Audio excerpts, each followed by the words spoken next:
പ്രിയപ്പെട്ട കൂട്ടുകാരെ, അക്ഷരപൂജയിലേക്ക് എല്ലാവർക്കും സ്വാഗതം. ഇന്ന് ഞാൻ നിങ്ങൾക്ക് വേണ്ടി അവതരിപ്പിക്കുന്നത് എച്ചുമുകുട്ടിയുടെ ദൈവത്തിൻ്റെ പരിഗണനകൾ വെറും ഒരു 10 മാസ കണക്ക് എന്ന ഒരു കഥയാണ്. ഒരു സ്ത്രൈണ അനുഭവങ്ങളുടെ ഏറ്റവും വേദനിപ്പിക്കുന്ന ചില മുഖങ്ങൾ നമുക്ക് ഈ കഥയിൽ കാണാൻ കഴിയും. പരിഗണന കിട്ടാത്ത ഒരു ഭാര്യയുടെ, ഒരമ്മയുടെ നുറുങ്ങുന്ന മനസ്സ് നമുക്ക് ഈ കഥയിൽ വായിച്ചെടുക്കാം. ദൈവത്തിൻ്റെ പരിഗണനകൾ വെറും ഒരു 10 മാസ കണക്ക്. ഞാൻ ഗർഭം ധരിച്ചത് ഒരു ജനുവരി മാസത്തിലായിരുന്നു. വളരെ അസുഖകരമായ ഗർഭകാലമായിരുന്നു എൻ്റേത്. ഇതിനൊന്നും തുനിയരുതായിരുന്നുവെന്ന് പലവട്ടം പശ്ചാത്തപിക്കേണ്ടി വന്നിട്ടുണ്ട് എനിക്ക്. അദ്ദേഹത്തിന് എൻ്റെ ഗർഭം തീരെ ആവശ്യമില്ലായിരുന്നു. നിന്റെ നിർബന്ധമാണിത് എന്ന് പറഞ്ഞപ്പോൾ കണ്ണടയ്ക്ക് അടിയിലെ ചെറിയ കണ്ണുകൾ അനാവശ്യമായി തിളങ്ങി. അത് സ്നേഹത്തിൻ്റെ തിളക്കമായിരുന്നില്ല. ആ നിമിഷത്തിൽ എൻ്റെ കുഞ്ഞിന് അച്ഛനില്ലാതെയായി. മടുപ്പിൻ്റെയും അസഹ്യതയുടേതുമായ ചുട്ട നോട്ടങ്ങളിൽ എരിഞ്ഞു തീർന്ന ഞാൻ ലജ്ജയില്ലായ്മ കൊണ്ട് മാത്രമാണ് ആ കാലത്തെ അതിജീവിച്ചത്. ആണിൻ്റെ അംഗീകാരം ലഭിച്ചിട്ടില്ലാത്ത ഏതൊരു പെണ്ണിനും ഈ നാണമില്ലായ്മയും അഭിമാനക്കുറവുമെല്ലാം വളരെ സഹജമായ കുപ്പായങ്ങളാണെന്ന് അന്ന് എനിക്ക് അറിഞ്ഞുകൂടായിരുന്നു. പിന്നീട് അത് എൻ്റെ രണ്ടാം തൊലി പോലെയായി. നിന്ദ അപമാനങ്ങളുടെയും തിരസ്കാരങ്ങളുടെയും മർദ്ദനങ്ങളുടെയും പതിവുകൾ ശീലമായാൽ പിന്നെ ഒരു അലോസരവും ഉണ്ടാകാറില്ലല്ലോ. ഗർഭകാലത്തെ അസ്വസ്ഥതകൾ എൻ്റെ വെറും ഭാവനയാണെന്ന് അദ്ദേഹം വിശ്വസിച്ചു. ഛർദിയും ഭക്ഷണത്തോടുള്ള വൈമുഖ്യവും ചില ഭക്ഷണങ്ങളോടുള്ള ആർത്തിയും എല്ലാം ആ മനസ്സിൽ വെറുപ്പ് മാത്രമേ ഉണ്ടാക്കിയുള്ളൂ. അദ്ദേഹത്തിൻ്റെ പരിചയത്തിലുള്ള സ്ത്രീകൾക്കൊന്നും ഇത്തരം പ്രശ്നങ്ങൾ ഉണ്ടായിരുന്നില്ല. അവർ രുചികരങ്ങളായ നല്ല ഭക്ഷണ പദാർത്ഥങ്ങൾ ഉണ്ടാക്കി ആർത്തിയോടെ ഭക്ഷിച്ചു. അവരുടെ ശരീരങ്ങൾ കൊഴുത്തു തുടുത്തു. അവരിൽ പ്രസവത്തിന് എത്രയോ മുൻപേ അമ്മത്തം ഒരു ദൈവാനുഗ്രഹമായി നിറഞ്ഞു തുളുമ്പാൻ തുടങ്ങി. പൂർണ്ണമായ സ്ത്രീത്വമുള്ള സ്ത്രീകൾ എൻ്റെ അസ്വസ്ഥതകളെ വെറും തമാശയായി മാത്രമേ കാണുകയുള്ളൂ എന്ന് അദ്ദേഹത്തിന് ഉറപ്പുണ്ടായിരുന്നു. അത്രമേൽ സ്വാഭാവികമായ ഒരു കാര്യമാണ് ഗർഭമെന്നും വയർ വലുതാകുമ്പോഴാണ് ഗർഭിണികളാണെന്ന് തന്നെ അവരറിയുകയെന്നുമായിരുന്നു അദ്ദേഹത്തിൻ്റെ നിലപാട്. ഭാഗ്യവതികളായ ആ സ്ത്രീകൾക്ക് മുൻപിൽ എനിക്ക് സ്വയം പുച്ഛമാണ് തോന്നേണ്ടതെന്ന് അദ്ദേഹം ഉറപ്പിച്ചു പറഞ്ഞു. ഞാൻ മെലിഞ്ഞു വിളർത്തും. ഭക്ഷണം എന്നെ തെല്ലും കൊതിപ്പിച്ചില്ല. അമ്മത്തം എന്നിൽ പേരിനുകൂടിയും തെളിഞ്ഞില്ല. വീട്ടുജോലികൾ ചെയ്യാനാകാതെ എനിക്ക് കൂടെ ശ്വാസം മുട്ടലുണ്ടായി. ആരോഗ്യവതിയായ സ്ത്രീയുടെ പുരുഷനാകുന്നത് എത്ര വലിയ സൗഭാഗ്യമാണെന്ന് അദ്ദേഹം നെടുവീർപ്പിടുമ്പോഴെല്ലാം ചിരിക്കുന്ന മട്ടിൽ ചുണ്ടുകൾ അകത്തി പല്ലുകൾ വെളിയിൽ കാണിക്കുവാൻ മാത്രമേ എനിക്ക് കഴിഞ്ഞിരുന്നുള്ളൂ.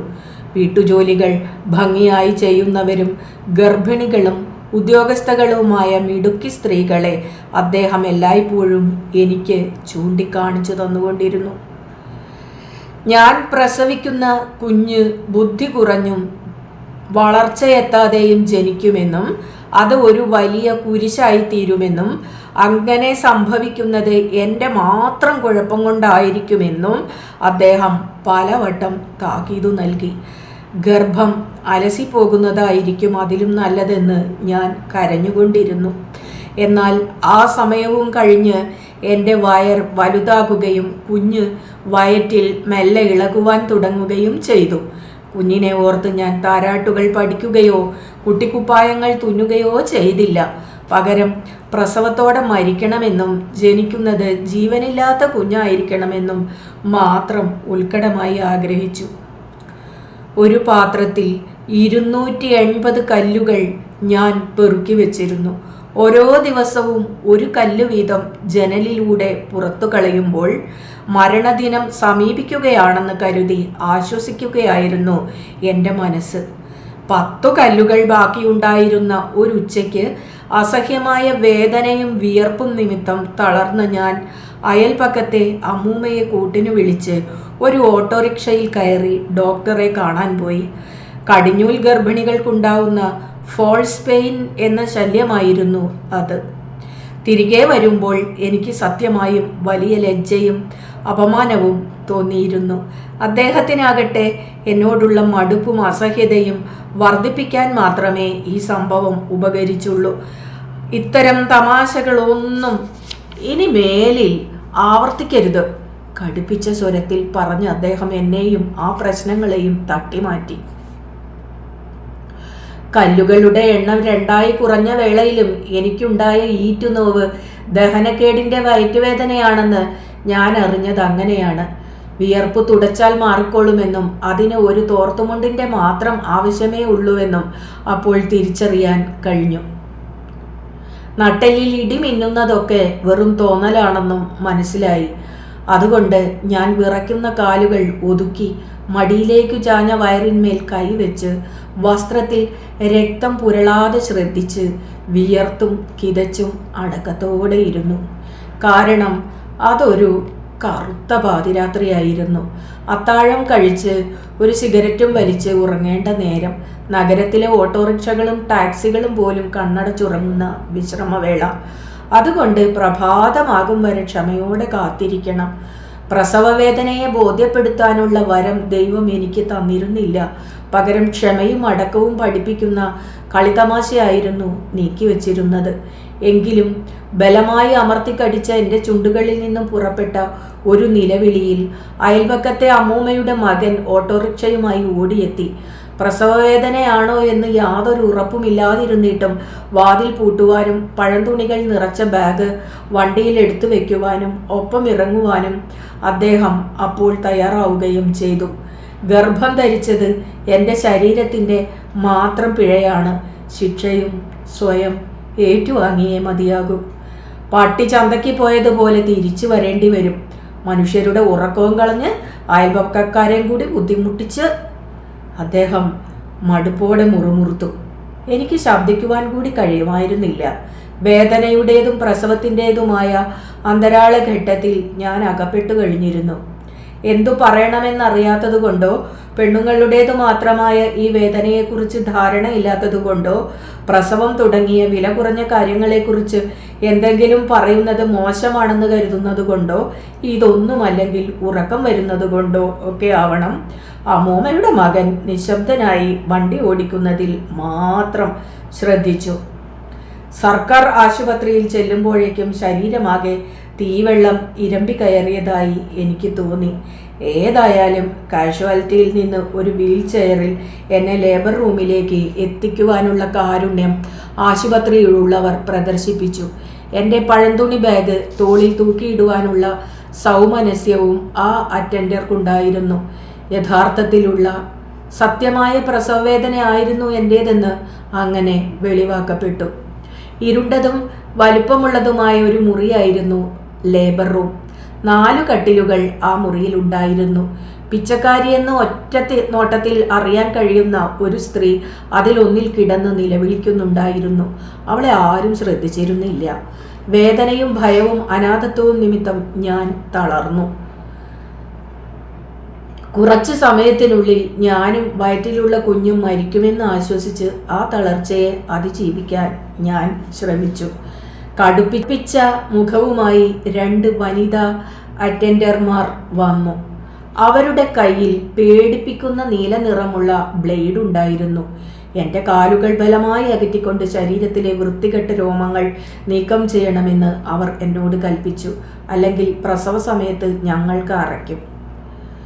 പ്രസവവും കുഞ്ഞിൻ്റെ ജനനവുമെല്ലാം വെറുപ്പുളവാക്കുന്ന വൃത്തികേടുകളാണെന്നും ആ സമയത്താണെങ്കിലും മറ്റൊരു സ്ത്രീയുടെ ശരീരം കാണേണ്ടി വരുമ്പോൾ അറപ്പുണ്ടാവുകയാണ് വേണ്ടതെന്നും എനിക്ക് മനസ്സിലായി. അറപ്പും വിരോധവും ശത്രുതയും പുച്ഛവുമെല്ലാമാണ് സ്ത്രീകൾക്ക് പരസ്പരം തോന്നേണ്ടതെന്നും സ്നേഹം മാത്രമാണ് അശ്ലീലമാവുന്ന തോന്നാൻ പാടില്ലാത്ത വികാരമെന്നും അവരും എന്നോട് ഉറക്കെ പറയുകയായിരുന്നു. എന്നിൽ ബ്ലേഡ് പ്രയോഗിക്കേണ്ടതില്ലെന്നും തയ്യാറായിട്ടാണ് വന്നിരിക്കുന്നതെന്നും ഞാൻ അവരെ ബോധ്യപ്പെടുത്തുവാൻ തുനിഞ്ഞു. അപ്പോഴേക്കും മറ്റൊരുവൾ എനിമ ബാഗുമായി അടുത്തു വന്നു. ജീവൻ മറ്റാരുടെയോ കയ്യിലായി കഴിഞ്ഞുവെന്ന് എനിക്ക് തോന്നി. ആരെല്ലാമോ വരുന്നു.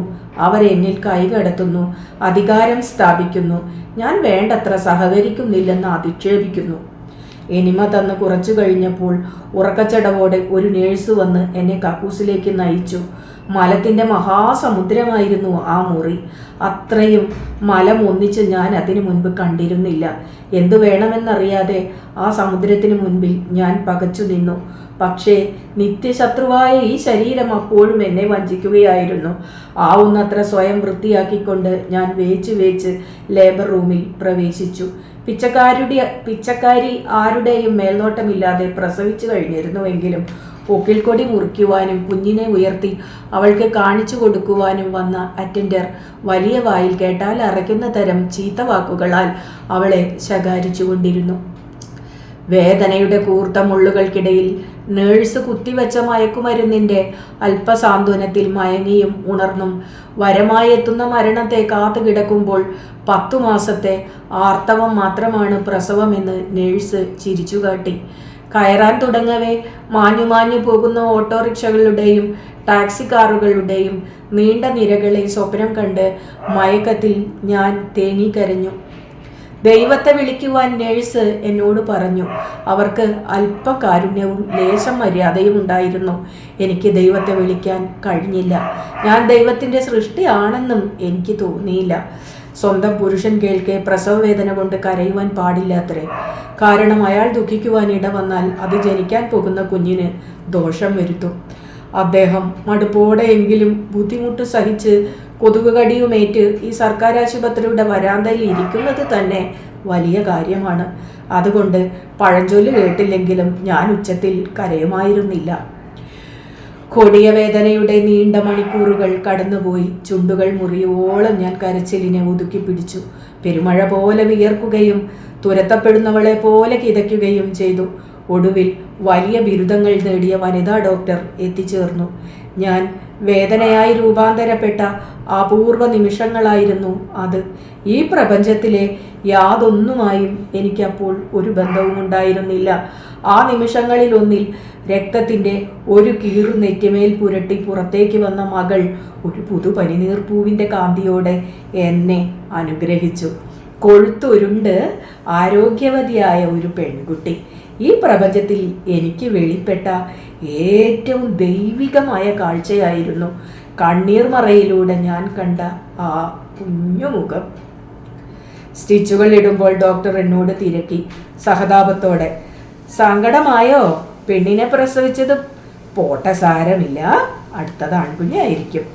വിശ്രാന്തിയുടെ തീരങ്ങളിൽ നിന്ന് കൊടുങ്കാറ്റുകളുടെയും ഉരുൾപൊട്ടലുകളുടെയും അഗ്നിച്ചിറകുകളിലേക്ക് ഞാൻ പൊടുന്നനെ എടുത്തെറിയപ്പെട്ടു.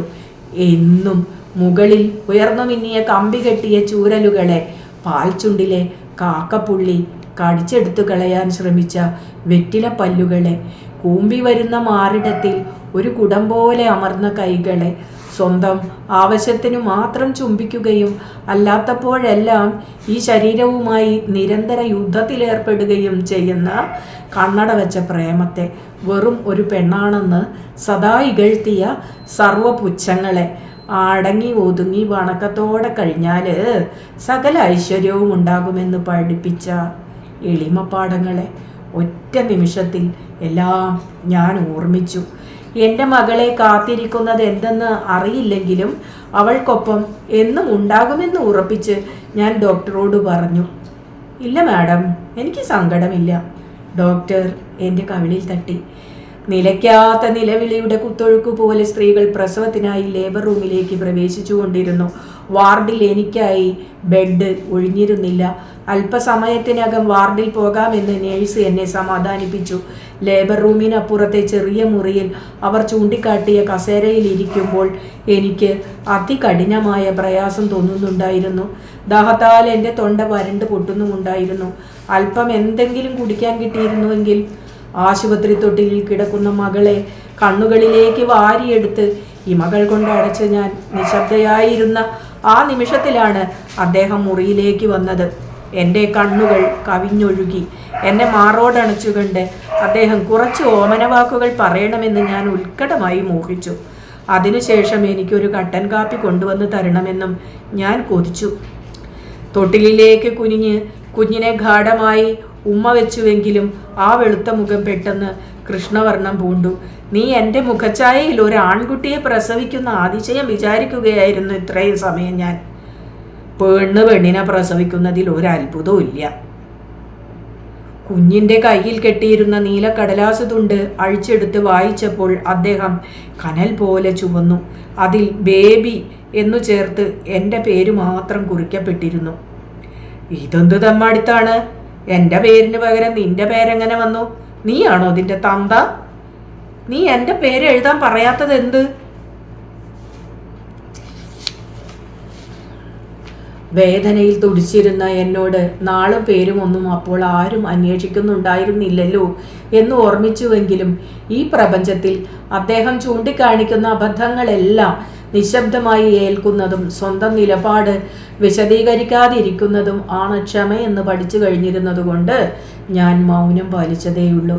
പെട്ടെന്ന് നഴ്സ് റൂമിലേക്ക് കടന്നു വന്നു. പ്ലീസ്, നിങ്ങൾ ഒച്ചയുണ്ടാക്കരുത്. ചെരുപ്പ് മുറുക്കി പുറത്ത് ഊരിയിടുകയും വേണം. അദ്ദേഹം ദുർമുഖത്തോടെ ആ കടലാസും പോക്കറ്റിൽ കുത്തിത്തിരുകി വാതിൽക്കലേക്ക് നടന്നപ്പോൾ എപ്പോഴാണ് എനിക്ക് ഒന്ന് കിടക്കാനാവുകയെന്ന് ഞാൻ അവരോട് ചോദിച്ചുപോയി. അദ്ദേഹത്തെ നോക്കി വളരെ സന്തോഷത്തോടെ ചിരിച്ചുകൊണ്ട് അവർ മറുപടി പറഞ്ഞു, നല്ല സൈസ് ബേബിയാണ്. കണ്ടില്ലേ സുന്ദരിക്കുട്ടിയായി കിടന്നുറങ്ങുന്നത്? അമ്മയും ബേബി, കുഞ്ഞും ബേബി. അമ്മ ബേബി മയക്കത്തിൽ ഓട്ടോറിക്ഷയിൽ നിന്നും കാറെന്നും ഒക്കെ പറഞ്ഞാണ് കരഞ്ഞിരുന്നത്. 2 ബേബികളും ചേർന്ന് സാറിൻ്റെ വീട്ടിൽ നല്ല രസമായിരിക്കും. പീഡിയാട്രീഷ്യൻ ഇപ്പോൾ വരും. കുഞ്ഞിനെ ഡോക്ടർ കണ്ടു കഴിഞ്ഞാൽ ഉടനെ വാർഡിലേക്ക് പോകാം. നഴ്സ് പോയപ്പോൾ അദ്ദേഹം രൂക്ഷമായ മുഖത്തോടെ കർശനമായി വിലക്കി. ആരെയും കാണുന്നില്ല. ഉടൻ പോകണം. ഡിസ്ചാർജ് ഷീറ്റ് എഴുതി മേടിക്കാം. ഇവിടുത്തെ ഒരു ചികിത്സയും വേണ്ട. ഞാൻ അമ്പരന്നു. പക്ഷേ ആ തീരുമാനം എടുക്കപ്പെട്ടു കഴിഞ്ഞിരുന്നുവല്ലോ. സ്വന്തം ഉത്തരവാദിത്വത്തിൽ പോകുന്നു എന്നെഴുതി ഒപ്പിട്ട് കൊടുത്ത് ആശുപത്രി വിടുവാൻ അദ്ദേഹം എന്നോട് കൽപ്പിച്ചു. സാധ്യമല്ല. ഇവർക്ക് എന്തെങ്കിലും പറ്റിയാൽ ആശുപത്രിക്കും ഡോക്ടർക്കും ഉത്തരവാദിത്വം ഏൽക്കാൻ പറ്റില്ല. തന്നെയുമല്ല, സാധാരണ ആണുങ്ങളാണ് ഇങ്ങനെയൊക്കെ എഴുതി തരാറ്. വനിതാ സൂപ്രണ്ടിൻ്റെ ശബ്ദം കർക്കശമായി. നിങ്ങൾ ഒരു സ്ത്രീയല്ലേ? സ്ത്രീ എഴുതി തരുമ്പോൾ അത് പോരാ, പുരുഷൻ എഴുതി തരണമെന്ന് പറയാമോ? സ്ത്രീകൾക്കുമില്ലേ ലേശമൊക്കെ അഭിമാനം? ചോദ്യം ചെയ്യാൻ തുനിഞ്ഞ വനിതാ സൂപ്രണ്ടിനോട് അദ്ദേഹം പുഞ്ചിരിയോടെ തിരക്കി. വാദപ്രതിവാദങ്ങൾ തീർന്നപ്പോഴേക്കും ഞാൻ പ്രസവിച്ചിട്ട് 3-4 മണിക്കൂറുകൾ കഴിഞ്ഞിരുന്നു. ദാഹം, വയറുവേദന, പുറം വേദന, മുറിവിൻ്റെ വേദന, ഇതെല്ലാം അടക്കത്തോടെ സഹിക്കാൻ പറ്റുമെന്നും ഞാൻ കുടിച്ചിപ്പട്ടിയോ കയറയഞ്ഞ പശുവോ ഒന്നുമല്ലെന്നും എനിക്ക് ബോധ്യമായി. അങ്ങനെയായിരുന്നുവെങ്കിൽ അല്പം ചെളിവെള്ളം നക്കി കുടിക്കാനോ ഏതെങ്കിലും ചവറുകൂനയിൽ കിടന്നുറങ്ങാനോ സാധിക്കുമായിരുന്നു. ഓട്ടോറിക്ഷയിൽ വീട്ടിലേക്ക് പോകുമ്പോൾ അദ്ദേഹം ക്ഷോഭം കൊണ്ട് വിറച്ചു. ഇവിടെ ചികിത്സിച്ചിട്ടാണോ നാട്ടിലെ പെണ്ണുങ്ങൾ മുഴുവൻ പ്രസവിക്കുന്നത്? എൻ്റെ അമ്മ 8 പെറ്റതാണ്. ഒരാശുപത്രിയിലും പോയിട്ടില്ല. പടിഞ്ഞാറൻ നാടുകളിൽ പെണ്ണുങ്ങൾ പ്രസവം കഴിഞ്ഞാൽ ഉടൻ ഇറങ്ങി നടന്നു തുടങ്ങും. ഇവിടെയാണ് ഈ കിടക്കലും വിശ്രമവും. മടിയാണ് പെണ്ണുങ്ങൾക്ക്, പ്രത്യേകിച്ചും പുതിയ പഠിത്തക്കാരികൾക്ക്. പോക്കറ്റിൽ നിന്ന് ആ നീല കടലാസ് എടുത്ത് വലിച്ചു കീറി എൻ്റെ മുഖത്തേക്ക് ആഞ്ഞെറിഞ്ഞുകൊണ്ട് അദ്ദേഹം തുടർന്നു. ഞാൻ ഓട്ടോറിക്ഷ വിളിച്ചില്ല എന്ന് ആശുപത്രി മുഴുവൻ അറിയിക്കാനായിരുന്നു അല്ലേ നിന്റെ കള്ളമയക്കം? ഇതിലും വലിയൊരു വേദനയില്ല എന്നാണല്ലോ പെണ്ണുങ്ങളുടെ നാട്യം. അതിൻ്റെ ഇടയ്ക്ക് മയക്കവും സാധിക്കുമല്ലേ? ഒരു ബേബി. എൻ്റെ പേര് അശ്ലീല വാക്കുപോലെ അറപ്പോടെയാണ് അദ്ദേഹം ഉച്ചരിച്ചത്. എൻ്റെ വസ്ത്രം ചോരയിൽ കുതിരുന്നുണ്ടായിരുന്നു. ചോര യഥാർത്ഥത്തിൽ ഭയപ്പാടോ അറപ്പോ ഒന്നും എന്നിൽ ഉളവാക്കിയില്ല. കാരണം ചോരയിലൂടെ ഒഴുകിപ്പരക്കുന്ന ജീവന്റെ കാന്തിയെ ഞാൻ അറിഞ്ഞു കഴിഞ്ഞിരുന്നുവല്ലോ.